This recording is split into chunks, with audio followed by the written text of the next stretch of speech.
Now, meditation is the spiritual practice that's been studied most. And in the 1970s, when meditation was popularized, partly through the Maharishi's transcendental meditation movement, partly through mindfulness meditation from the Buddhist tradition, scientific studies of meditation began. And what these showed was that people who are meditating, first of all, become more relaxed. It damps down the sympathetic nervous system, which is about flight and fight, fear and anxiety, and activates the parasympathetic nervous system, or the relaxation response. People's blood pressure goes down, they become more relaxed, people sleep better. There are many physiological benefits from meditation, and it enhances people's well-being and protects against depression, which is why in some parts of Britain you can now get a prescription for meditation from a psychiatrist instead of an antidepressant drug if you've got mild or moderate depression. This is because it's been found to work as well or better than antidepressant drugs with far fewer side effects, and of course it's cheaper, which is one reason the NHS is keen on it, and for very good reasons. Studies of people's brains when they're meditating have shown that the default mode network becomes less active, other regions of the brain become more active, and for people who meditate for long periods, like Tibetan monks, there are actual changes in brain anatomy. There have been many of these studies on meditators' brains, and I think it's partly because meditators are literally sitting targets for brain researchers. Much harder to study the brain of someone when they're skiing downhill at 60 miles an hour. There's no doubt they have all these effects. Now, what is the deeper reason for this? Well, most people in the modern world are perfectly happy to meditate because it leads to happier, helps them be more relaxed and enhances their life. And meditation is now very common. How many people here meditate? That's definitely a large majority.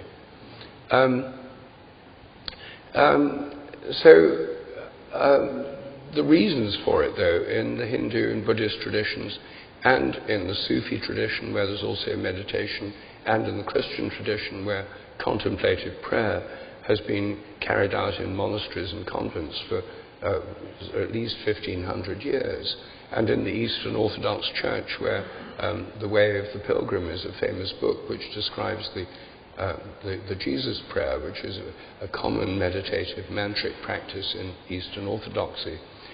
People are not doing it in these traditions primarily so they can be more successful in love and business. They're doing it because they see meditation as a way of getting to the very ground of consciousness itself. In the Hindu tradition, the idea is that the source of everything, the whole universe, is conscious. God is a conscious being. The supreme being is conscious. That's the primary attribute. And that all consciousness within the universe is a manifestation or reflection of this divine consciousness.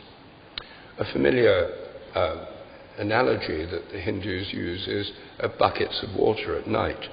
You can have hundreds of buckets of water outside on a moonlit night. And if you look in those buckets, in each bucket you can see a reflection of the moon.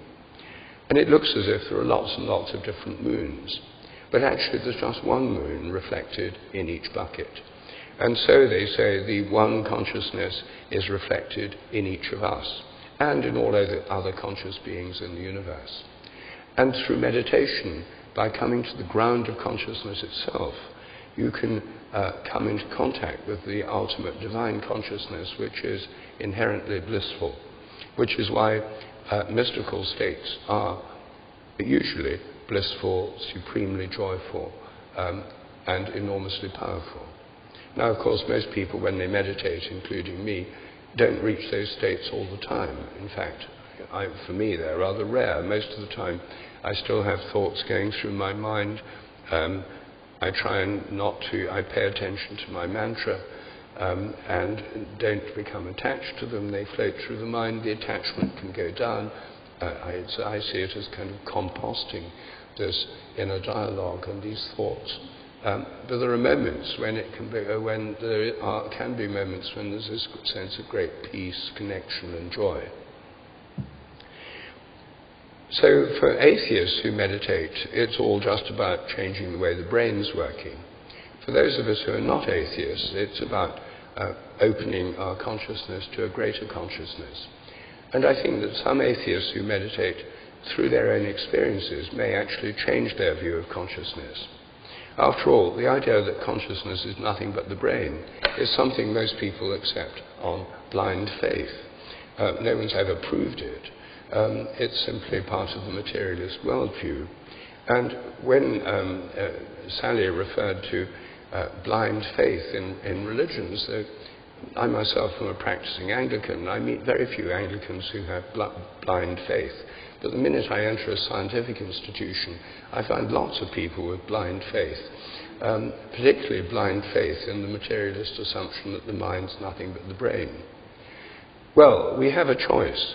In interpreting our own experience of connecting with a greater consciousness than our own, we can either trust our own experience, which is direct and is direct evidence, or we can put our faith in an intellectual theory, the materialist worldview, which has as its weakest point its inability to understand the nature of consciousness. Consciousness is the hard problem for materialism, as philosophers of mind describe it. So, in meditation, although it can be a helpful practice without even thinking about its wider meaning, if you do think about it, it can be a portal to a much greater worldview if you're coming out of a materialist worldview. I myself was converted to the materialist and atheist worldview through my scientific education, and it took quite a while to come out of it. And meditation has been one of the things that's helped for many years. Now, I want to contrast meditation with petitionary prayer. Petitionary prayer is asking for things. And petitionary prayer is present in all religious traditions. But in the modern world, it's probably rarer than meditation. And how many people here pray as opposed to meditate? Well, that's interesting. You see, it's probably about 20% or maybe 30% compared with 90% meditating. I do both myself. And I think meditation is now much more common. 50 years ago, it would have been exactly the other way around. And I don't think one's right and the other's wrong. I think they're both important. In fact, I compare them to breathing in and breathing out. Meditation, I see, is a bit like breathing in. You let go of your concern with the outer world. Many forms of meditation, you close your eyes. And then the thoughts that are going through your mind, you detach from those by focusing either on your breathing or sensations in the body, as in mindfulness meditation, or a mantra, as in mantra-based meditation. Then you try to let go of those thoughts till you come to the basis, the ground of consciousness itself. So that's like breathing in. Now, in petitionary prayer is working in the opposite direction. You start by connecting with a form of consciousness greater than your own, by invoking a greater being. Our Father, who art in heaven. Hail Mary, full of grace. Om Namah Shivaya. You start with an invocation of a greater being. And then you focus your intention in the context of that greater being on the things you want to ask about. You may want to ask for protection. You may want to ask for guidance. You may want to ask for healing for people you know and love, or for yourself. You may want to ask for help in examinations or in interviews or in giving a talk or whatever. People have many, many things they want to pray about and ask for. Or for your pet animals to get better. Or for safe journeys. in prayer, what you're doing is connecting a spiritual source with everyday concerns. Many of the things that you're praying about are quite mundane. But they're practical and they're important. And I think that we actually need both. I think if you only meditate and without any sense of prayer, then it can become a bit detached from ordinary life, and all those problems go on unresolved. If you only pray and don't meditate, then you're really involved all the time with outer problems, and you don't have that retreat into the calmness which is so refreshing. So I personally think it's important to do both. I myself meditate in the mornings and I pray in the evenings before I go to bed. And because I pray about all the things that are worrying me, by the time I finish praying, I'm not worried anymore. I leave the problems to God. So you could think of this as a naive coping mechanism, but it actually works. And it means that I usually go to sleep quite quickly and don't worry, and find that it helps me in my life a great deal. There's also scientific studies that show that people who pray regularly tend to be happier and healthier. In one study in America of 65-year-olds, they found two groups of people two groups of people matched for age, occupation, health status, etc. Half of them prayed regularly, the other half didn't. And 6 years later, the ones who prayed regularly had a 60% better survival rate and were less prone to depression, substance abuse, alcoholism, etc. So there are not only health benefits to meditation, but health benefits to prayer. And as I say, I think both of them are important. And if you're religious, then you have a chance to pray with other people in churches or synagogues or mosques or temples. If you're not religious and don't go to church or synagogue or mosque or temple, then you can pray at home. But I find it, I do both. I find it helpful to pray with other people. It's difficult to do that without embarrassment outside a religious context. But I find it very helpful to do both. And again, I don't think it's either or. I think it's both and. Now, I want to turn to rituals. And there are many kinds of rituals, but there's one major category of rituals which are rituals of remembrance. And these are rituals which help people to belong to a social group. By taking part in these rituals, you affirm your membership of a social group. You become connected to others, not just now, but to all those who've done it before. For example, in America, shortly, they have the Thanksgiving ritual. It's a national ritual rather than a religious one, although it is Thanksgiving to God, but it's not in a specific church. It's a national ritual. By taking part in this Thanksgiving dinner, Americans affirm their identity as Americans, and they connect with those who've done it before them, right back to the first Thanksgiving dinner of the first settlers in the New World who gave thanks for surviving a year, their first year in the New World, against many adversities. And this is part of their national ritual. Without doing it, they wouldn't feel as American. And for new immigrants to America, through taking part in this, it helps to integrate them into the tradition of being American and affirms their American identity. For Jewish people, taking part in the Passover ritual is, again, a way of affirming their identity as Jews. By taking part in this, they affirm their identity as part of a Jewish culture and tradition.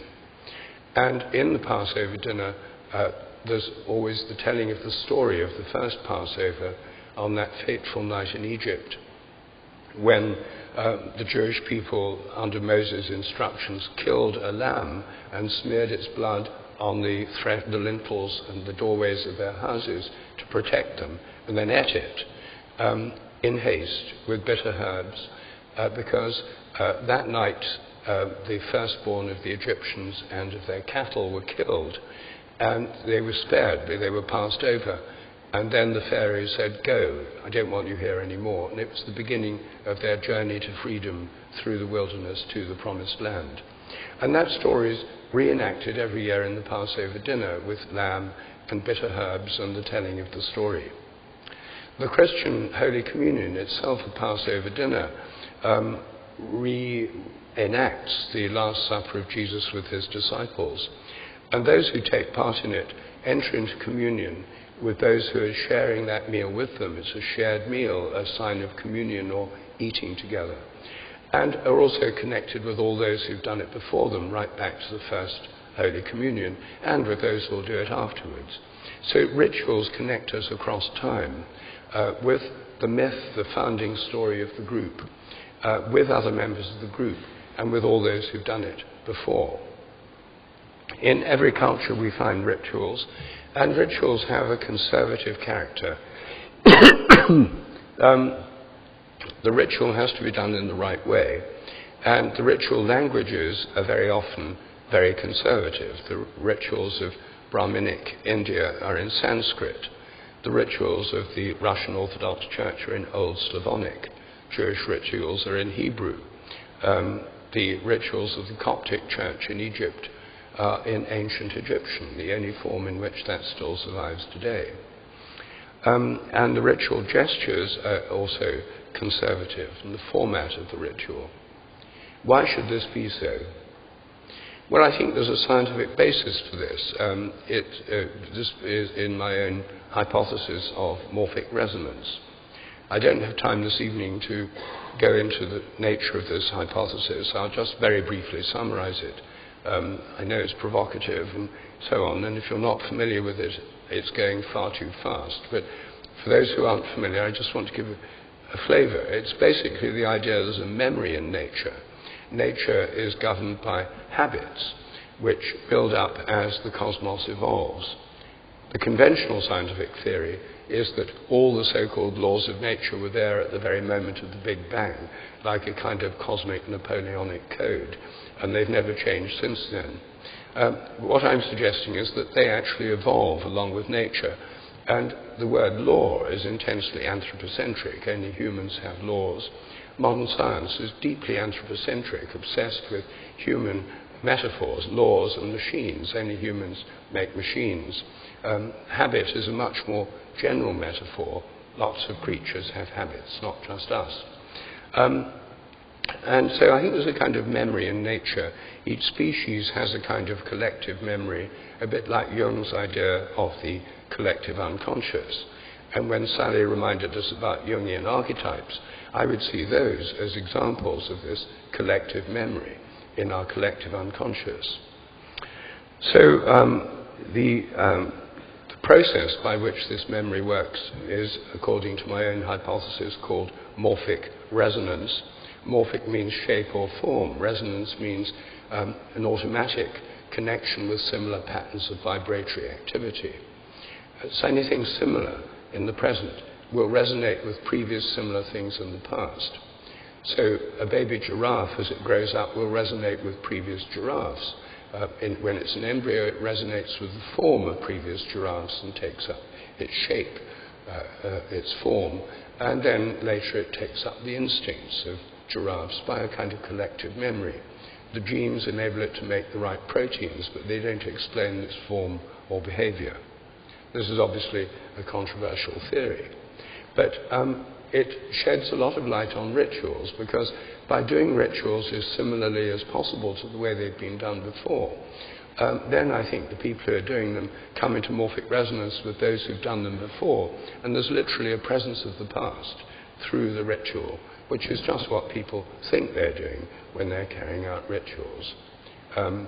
And so I think this makes very good sense in the light of morphic resonance. Now, there's a particular class of rituals that I want to mention, which are rites of passage, where you pass from one state to another, from not being born to being born. That's the most primal rite of passage. From being single to getting married. From being alive to being dead. These are the most fundamental rites of passage, and since we're in a cemetery, in a cemetery chapel, which is also used for weddings, it seems appropriate to reflect on them right here. There are also rites of passage about passing from adolescence to adulthood. And in many cultures, these are associated with the imagery of death and rebirth. You die to your old social role, you're born in a new form. Many rites of passage have this format, dying to your old self, going through a liminal region, a region of transition and a danger, and then coming to a new integration in your new social role. Well, in things like North American vision quests and in trials by ordeal in Africa and elsewhere, it's not just an imagery of near-death experiences. People do go very close to death. Some people actually die during rites of passage. So they are about near-death experiences.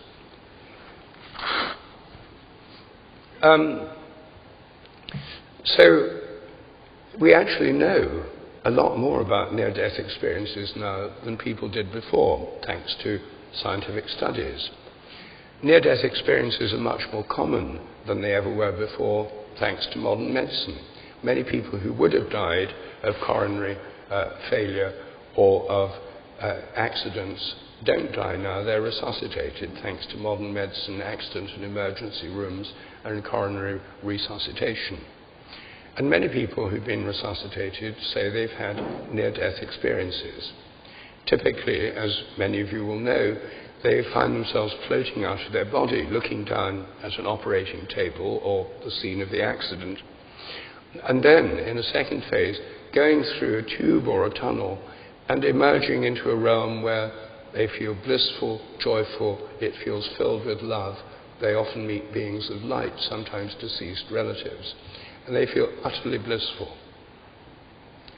But it doesn't last because it's only a near-death experience, so sooner or later, usually sooner, they have to go back into their body, and then they can talk about it afterwards. Now, many people have had these experiences, and most people who've had them say that it's changed their life. Follow-up studies of people who've had near-death experiences show that many of them say that they've lost the fear of death, they've become much more spiritual, much keener on helping other people, and many of the people in their families say they've noticed this big change that's come about through a near-death experience. So near-death experiences can be transformative. They are transformative for many people. Now, what I'm going to suggest now is that some rites of passage deliberately induce near-death experiences precisely because they're so spiritually transformative. And the one that I think is most familiar, at least in name, to us in our Western culture is baptism. St. John the Baptist, as the New Testament tells us, was baptizing people on an almost industrial scale. People were flocking to the River Jordan, where he was baptizing them by holding them under the water, bringing them up again, and their lives were transformed. It was the first great spiritual awakening for Jesus himself, according to the New Testament. That was the moment when he first became aware of his intimate connection and with God. That was his spiritual rite of passage, baptism. Now, this is usually interpreted as symbolic death and rebirth, death by drowning and rebirth symbolically. But why settle for something that's merely symbolic if you can have the real thing? It only takes a couple of minutes longer. And what I'm suggesting is that John the Baptist was a drowner, and that he held people under just long enough to induce a near-death experience. And then their lives were totally changed, really changed. Not just imagining a change, but changed through an experience. Now, of course, he may have lost a few,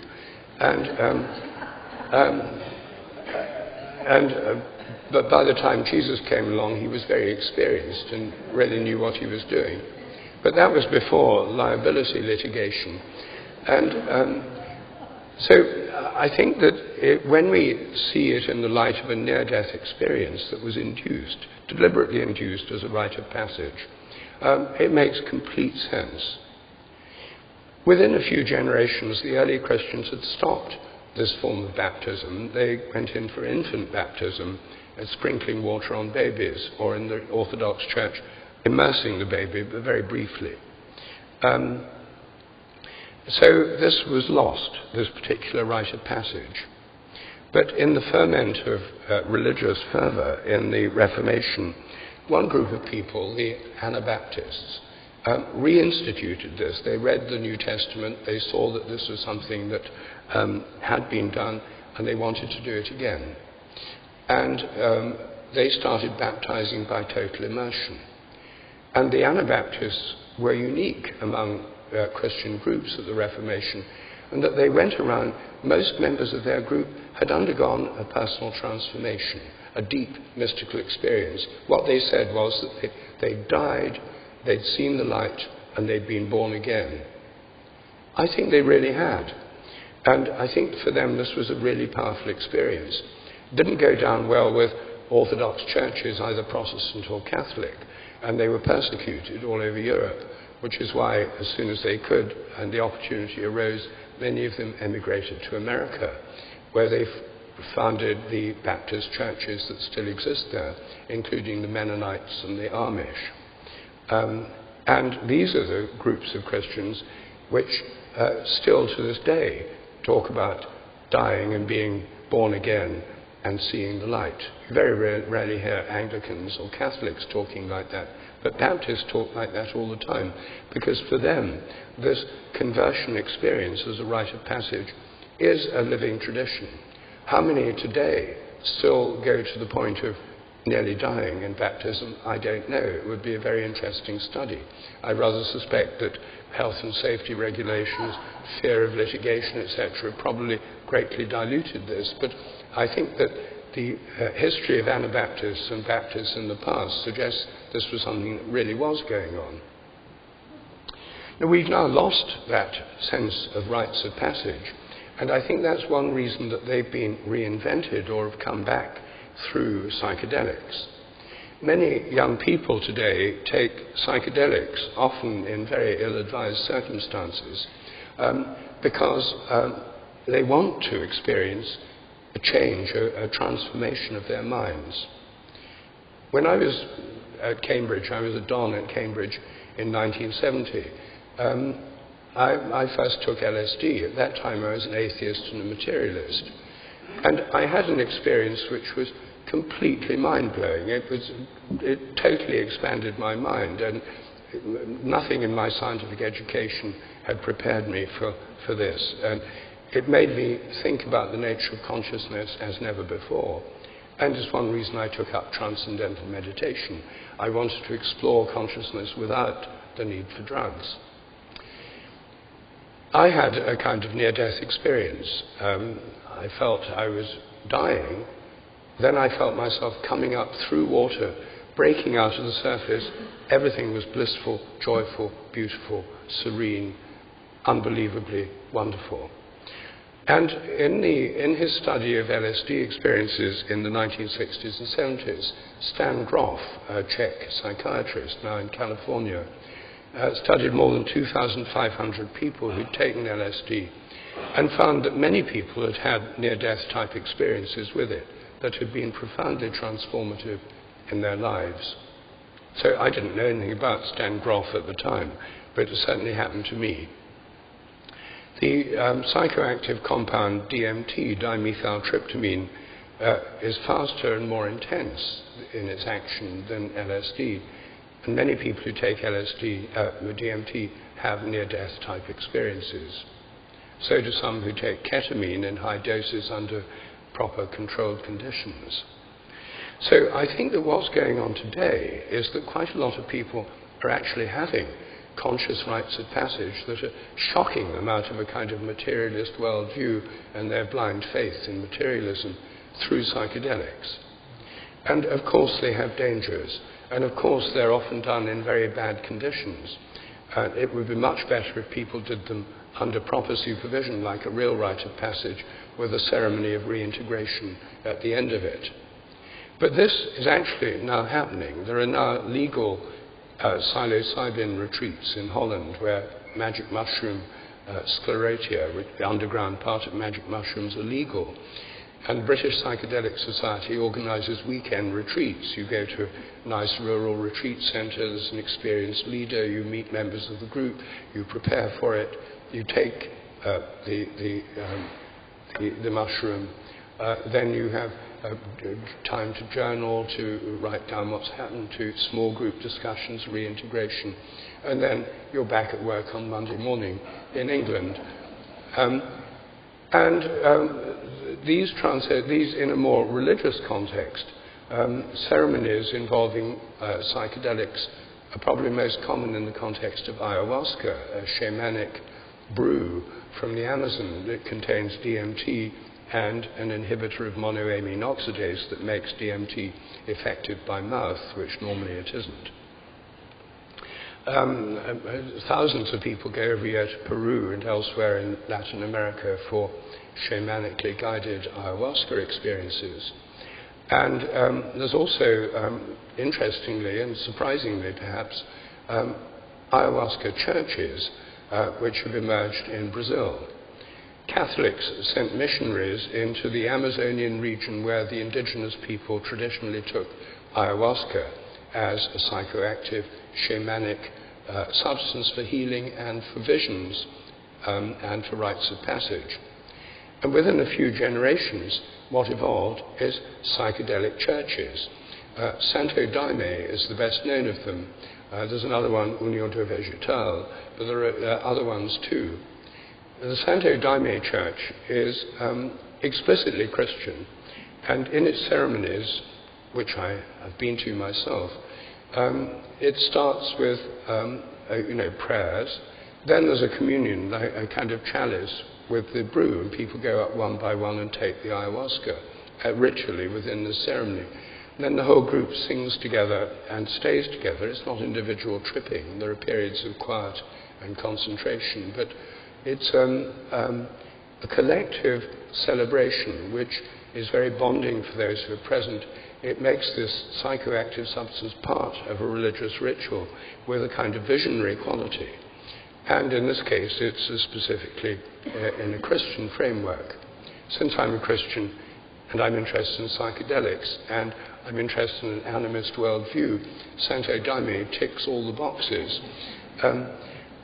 I think of these churches as a bit more like the sort of Franciscans or the Benedictines or the Dominicans, orders, religious orders, which have the ability to help people go on retreats with them, to have experiences, but not as something you'd want to do every week or anything like that. It's much too intense.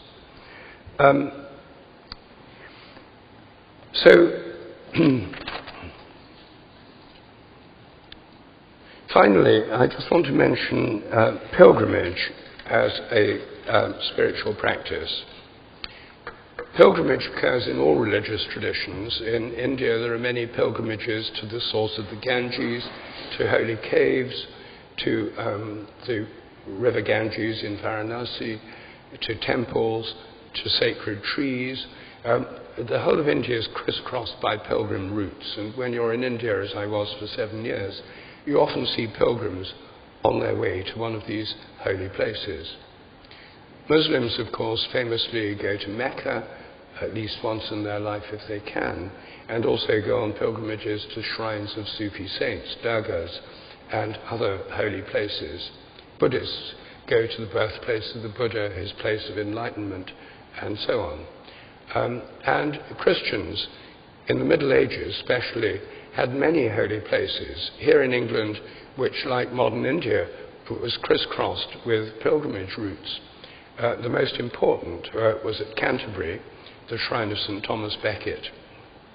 And Chaucer's famous book, The Canterbury Tales, written around 1390, is about pilgrims telling stories to each other on the way to Canterbury.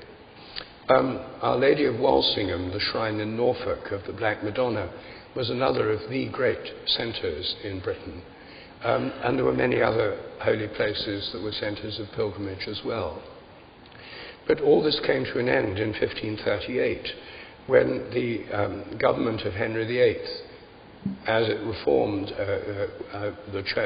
broke away from Rome, abolished pilgrimage. Thomas Cromwell issued an injunction against pilgrimage, making it illegal. The shrines were desecrated. The monasteries that provided the infrastructure for pilgrims, places to sleep and get food, were dissolved or privatized. Pilgrimage was stamped out in Britain, as it was in other Protestant countries, in North Germany, in Scandinavia, and elsewhere. I think the result was that it left a great void in the soul of the English, and I think that's why within a few generations the English invented tourism. I think tourism is best seen as a form of secularized pilgrimage. Tourists still go to the great temples and holy places, the temples of Egypt, the temples of India, the great cathedrals of England and of Europe. They still go to these great holy places, the ancient temples of Stonehenge and Avebury. But when they get to these temples, to these holy places, they can't say a prayer or kneel down or ask for blessings or inspiration, because they're tourists, they're secular, they're modern secular people. They have to pretend that they're primarily there out of an interest in art history. And most of them, of course, are not, but they have to pretend they are. And they can't take anything away from, they can't take a blessing from the place, and they can't share it with people back home if they don't receive it in the first place. Or they can take photographs or buy souvenirs.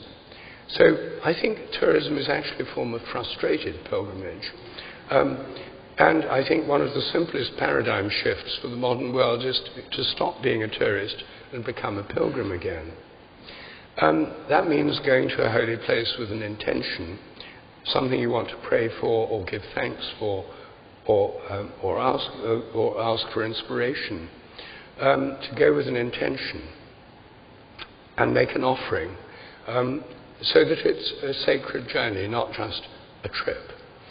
And it's a very fascinating feature of modern Europe that pilgrimage is undergoing an astonishing revival at the moment.